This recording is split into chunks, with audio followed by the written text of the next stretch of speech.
All right, Chicago L fans. Today, we're taking a deep dive into the Orange Line. Ooh, the orange line. Yeah, we've got a stack of sources here. Maps, of course. Of course, gotta have maps. Right. And Wikipedia went down that rabbit hole about the line itself. Classic Wikipedia deep dive. Love it. Plus, this rail fanning guide. It's got all these little details, like things you'd only notice if you were really into trains. Oh, I am so into that. The little details, that's where the good stuff is. Right, like where to spot a certain type of signal or like which curves are, historically significant. I'm already deking out. But we Yeah. can't forget the most important part of any journey. Oh, you know it. Food. Yes. And we have a whole list of restaurants near each stop. This list is intense. Like every stop has multiple options. That's what makes this line so great. It's not just about getting from A to B, it's about the whole experience. Exactly. So imagine this. You're in Chicago. Love it already. You've done the touristy stuff. Now you want something a little more local. Off the beaten path. Exactly. This deep dive. This is your guide to experiencing the Orange Line like a Chicagoan would. Combining good food and fascinating train facts, what's not to love? Okay, so we got to start at the beginning, right? Midway Airport. The very beginning of the line and the start of our adventure. It's funny. I always think of the L as being like super old, Oh yeah, tons of history there. but the Orange Line, it's actually pretty new, relatively speaking. Yeah, it opened in 1993. Wow. Okay, so I was like alive back then. I just pictured it being there forever. Nope, it was the first new L service since, get this, 1969. Wow. Okay, so like disco era to grunge era, that's how long it took for a new line.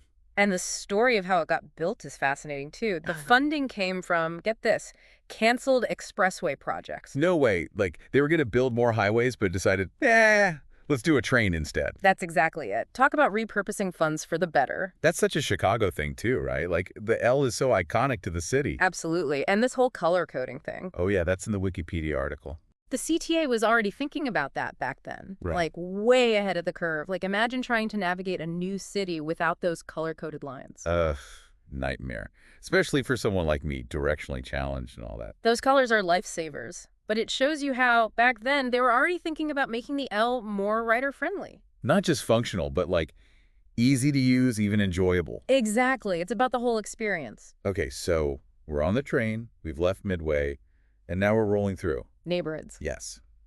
And each one is totally different. This is where our source, the pasted text thing, this is where it really comes in handy. It's like having a local guide whisper in your ear telling you all the secrets. First stop, Pulaski. And we are diving headfirst into Chicago's Hispanic heritage here. Oh, the food scene here is incredible. We're not talking about your basic tacos. This is the real deal. Yeah, family recipes, authentic flavors, none of that, like, chain restaurant stuff. And this is what I love about exploring through food. You get to experience a culture, a community through its cuisine. Speaking of chains, did you know there's a Taco Bell cantina downtown? Like a fancy Taco Bell? I did not. Yeah, it's at the LaSalle Van Buren stop.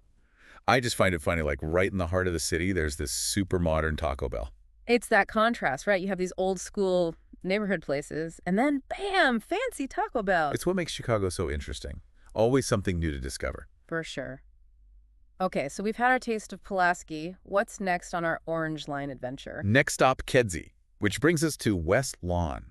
West Lawn. Now that's a different vibe. Yeah, more residential. Our source says it's very family-friendly. Makes sense. A lot of the development there was geared towards working class families. So I'm picturing like bakeries with those giant cookies, you know? Oh, I'm all about those giant cookies. Right, and maybe some parks, playgrounds, that kind of thing. That community feel. Okay, but we got to keep moving. Western Avenue is calling. Western, that's Brighton Park territory. Yeah, this is what I think of when I hear that urban-suburban mix, like the energy of the city, but a bit more laid back. The food scene in Brighton Park is really diverse, too.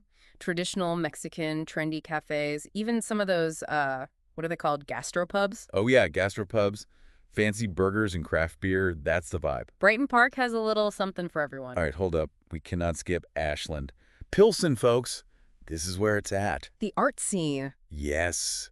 Murals everywhere, even if you don't get off to eat.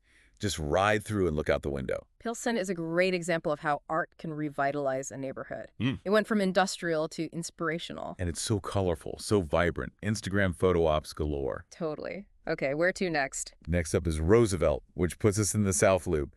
Now we're talking skyscrapers, museums. Modern, sleep. But don't worry, you can still get a classic Chicago hot dog here. Oh, thank goodness. Places like Devil Dogs, they've got you covered. It's that balance, right? The Yeah. old and the new. That's what makes Chicago so dynamic.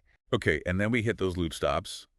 Heart of the financial district, all hustle and bustle. The energy there is palpable. But even there, you find these little pockets of history. Like, imagine grabbing a beer at the Berghoff. It's been around since 1898. Wow, that's some serious history. Right. In a place like the Loop that's constantly changing, to have something that old, that's pretty amazing. It speaks to tradition, authenticity. Okay, so we've covered a lot of ground here, literally. We've talked neighborhoods, history, And now the burning question. food.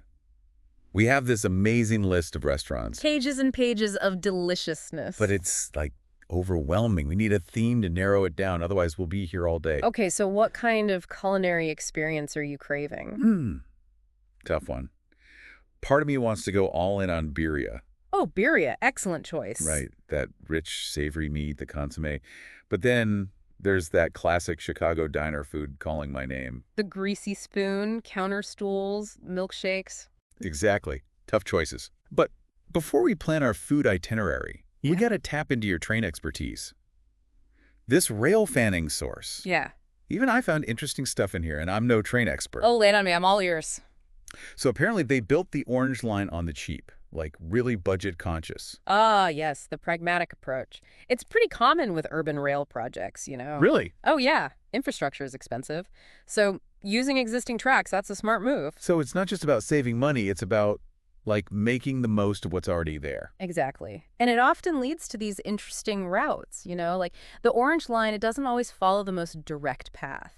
Which, for a rail fan, that's probably pretty cool. Oh, absolutely. It adds a whole other layer to the experience. You're not just on a train, you're on a journey through history, through different layers of the city's infrastructure. Okay, so even if you're not a die-hard train enthusiast, there are some things to look out for on this line. Like, Oh. from the 35th Archer stop, you can see the Brighton Park crossing. Oh, yeah, the Brighton Park crossing. One of the few places where the Orange Line actually has to come to a complete stop before crossing another track. Not your typical high-speed train line, huh? Nope. And it's because of how the line was built, using those existing tracks. It adds a little quirkiness to the ride. I love those little quirks. It's what makes each line unique. Okay, what else is in store for us on this Orange Line adventure?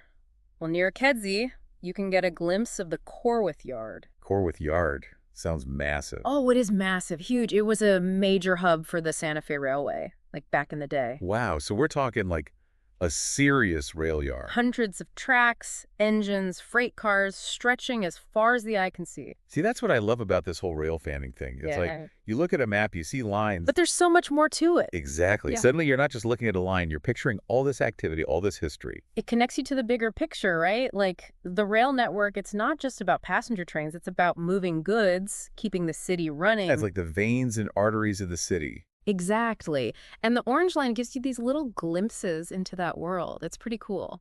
Okay, one more train fact before we get back to the food.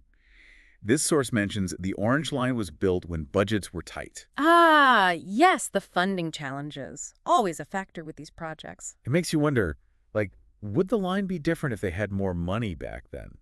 It's a hypothetical, right? But it's interesting to think about. Yeah, like maybe it would be super modern, sleek. Or maybe they could have extended it further south like they originally planned. Well, the extension, that's a whole other story. Right, the Ford City extension. We'll get to that later. But it shows you how these decisions, they're never just about one thing. It's costs, it's needs, it's politics. Yeah, a whole lot of factors at play. But it also makes you appreciate what they did manage to accomplish, you know? Given the constraints, the Orange Line, it's pretty impressive. Okay, enough about budgets. My stomach is rumbling. Back to the food dilemma. Birria or diner? Tough one. But how about a twist? Oh, I like twists. We do both, but with a birria twist. Okay, I'm intrigued. We start with a mini birria tour. We're hitting up a few different spots along the Orange Line. So like a birria crawl. Exactly. Each place has its own style, its own take on the classic dish. Oh, I'm so down for this. Where do we start? Right back at Midway. There's this place, Birreria Zaragoza, right near the station. Okay, I've heard good things about that place. I do Jalisco-style birria. The goat meat is supposed to be incredibly tender. And the consommé, right, that's key. Oh yeah, the consommé is essential. Okay, stop number 1. Done. Hop back on the Orange Line. We're heading north. North Uplaski. Maria Reina is calling our name. Their consomme is legendary, and the birria tacos. Oh my. Wait, 2 birria places in a row? Is that overkill? Think of it like a wine tasting, but with birria. I like the way you think. You got to experience the different styles, the nuances. Okay, I'm convinced. Birria tour it is. But that diner craving, it's still there. Don't worry, we've got you covered. Remember Ashland, the heart of Pilsen? Oh yeah, the art scene. Right near there is Daly's Restaurant. It's a classic Chicago diner. Oh, I love those old school diners. Mhm. Counter stools, checkered floors. Exactly. And the milkshakes. Yes. Yeah. Okay, Daly's is definitely on the list. But we did talk about that upscale versus down-home theme. Is there a fancy burger place along the line, too? Just to, like, balance things out? You're thinking of Lux Bites. Lux Bites, that's the one. It's near the Western Stop in Brighton Park. Okay, so we're hitting up all kinds of neighborhoods on this food tour. That's the beauty of the Orange Line. So many different experiences, all connected by the train. All right, birria tour, classic diner, Andy, a gourmet burger experience. This is shaping up to be an epic Orange Line food crawl. It's a culinary adventure for sure. But before we get too carried away with food fantasies, we were talking about those interesting spots for rail fans. Right. Those little details that most people wouldn't even notice. Well, between the BRC, that's the Belt Railway Company of Chicago, and Midway, you can actually get glimpses of the Belt Railway itself. The Belt Railway. Sounds mysterious. It's like the behind-the-scenes connector for all the other rail lines. Not as flashy as the L, but just as important. So it's like the unsung hero of Chicago's transportation system. Exactly. Quietly moving goods, keeping things running smoothly. So not something you necessarily notice as a casual rider, Yeah. but for a rail fan, that's a gem. Oh, yeah. It's a little glimpse into a hidden world. And the Orange Line, it gives you that unique perspective. All right, I'm feeling pretty knowledgeable about the Orange Line now. Food, history, train trivia. What else is there to uncover? We can't forget about that Ford City extension that never happened. Ah, yes, the Ford City extension. It's like you look at the map and you see where the line ends. But there were plans to go further. Right. And it makes you think, like, what if? What if they'd actually built it? It's a classic case of what could have been. And it's not just about the Orange Line, right? It's about how cities grow, how decisions get made. Exactly. It makes you Right. wonder, why do some transit lines get built while others stay stuck in the planning phase? Well, according to our Wikipedia research, money was a big factor. Oh yeah, funding is always a huge hurdle for these projects. The Ford City extension, it would have been super expensive. Like, buy a small island, expensive. And sometimes, even if the money's there, other factors come into play. Like what? Think about it. Would enough people have used the extension to justify the cost? Ridership projections, right? That's got to be a big part of the planning process. Absolutely. You don't want to build a multi-million-dollar train line that nobody uses. And let's be real, sometimes people just don't like change. Resistance to new developments, that's a factor too. Imagine you live in a neighborhood and suddenly there's this massive construction project happening. It can be disruptive. Yeah, so I get why some people might not have been thrilled about the extension. It highlights how important it is to get the community involved in these projects. So people feel like they have a voice, like they're being heard. Exactly. It's about collaboration, transparency. Okay, so the Ford City extension, it's a no-go. But what's the takeaway here? What can we learn from this ghost line that never was? For me, it shows how infrastructure is always evolving. It's not just about what's on the map today. It's about all the decisions, all the factors that led us here. And it's a reminder that we, as citizens, have a role to play in shaping our cities. We can't just sit back and expect things to happen, right? We have to be informed, engaged, and we have to hold our leaders accountable. Well said. So, as we wrap up our Orange Line deep dive, what's the one thing you hope our listeners will take away? That even a seemingly ordinary train line can be a window into a city's soul. It's about looking beyond the surface, right? Exactly. Uncovering the history, the connections, the stories that make a place unique. And it's about exploring with a sense of curiosity, even in the most familiar places. Who knows? Maybe this deep dive will inspire someone to hop on the Orange Line and see it all for themselves. There you have it, folks. The Chicago L Orange Line. More than just a way to get around. It's a journey through flavors, history, and the heart of a city. We hope you enjoyed the ride. Now go out there and explore. Chicago awaits